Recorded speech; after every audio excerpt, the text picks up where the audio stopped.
مراحل تولید محصولات مس و خاتم. مرحله اول، چسباندن قطعات.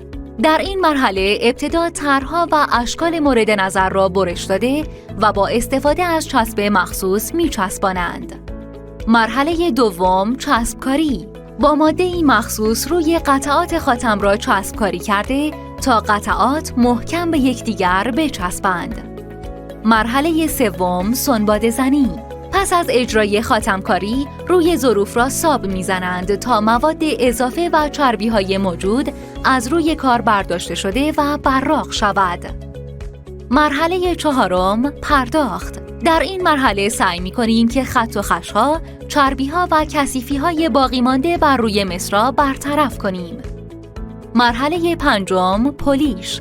پس از پایان این مرحله فلز مس براق و مانند آینه می‌شود. مرحله ششم، پلی استر. جهت براق شدن محصول و جلوگیری از سیاه شدن مس یا برنج آن، یک لایه پوشش پلی استر پاشیده می شود. شرکت صنعت آفرینان امداد